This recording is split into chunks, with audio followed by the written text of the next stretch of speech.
Kalau mau anti haus, sebetulnya jawabannya bukan Oralit, Apa tuh? tapi jawabannya adalah mengurangi minuman-minuman yang menguras air.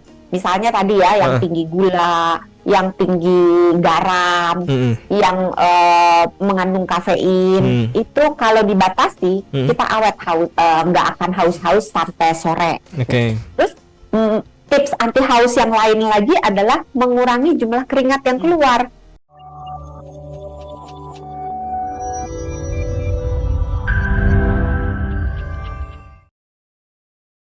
Pantangan apa lagi dok yang sebaiknya dihindari untuk menu buka puasa? Kalau tadi kan nggak boleh yang makan terlalu banyak manisnya ya. Terus kemudian apa lagi pantangannya? Berbuka puasa itu jangan terlalu kenyang.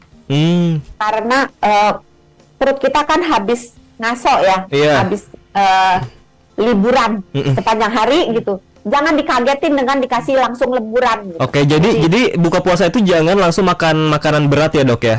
Ya, kaget perutnya. Walaupun tidak semua orang yang nggak bisa gitu. Tapi untuk sebagian besar orang sebaiknya berbuka ala kadarnya aja dulu.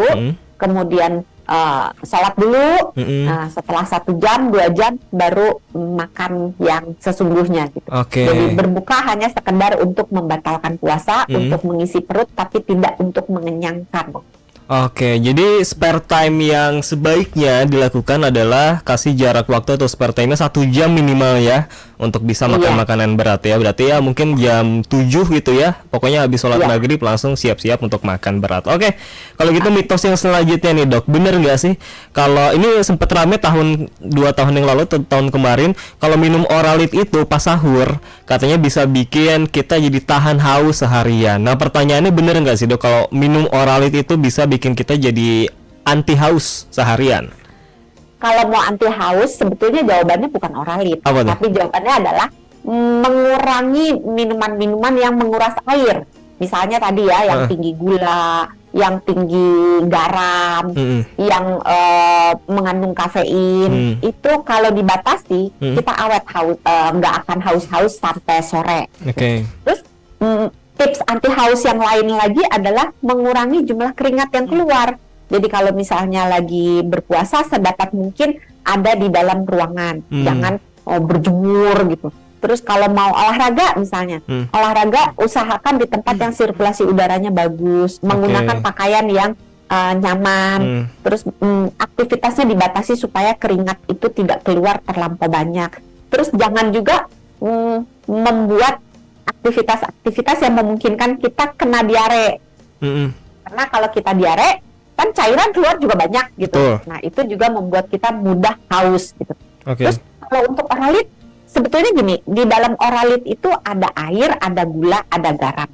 Kita membutuhkan air, tetapi tidak membutuhkan gula dan tidak membutuhkan garam selama kita masih makan. Karena di dalam makanan kita ada gulanya, ada garamnya. Walaupun nggak manis ya, makanan tubuh kita bisa membuat gula dari karbohidrat, dari bahan-bahan, segala macam bahan yang ada bisa diubah menjadi gula oleh tubuh kita.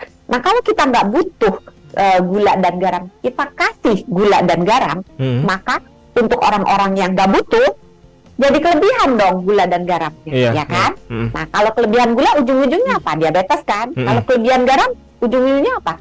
Ya bisa kena hipertensi untuk sebagian orang, walaupun tidak semua. Jadi kalau mau anti haus, makanlah makanan yang mengandung cairan, misalnya sayur berkuah atau buah-buahan dan sayur-sayuran yang tinggi air. Terus tadi hemat air dengan mengurangi makanan yang tinggi gula, tinggi garam, dan kafein.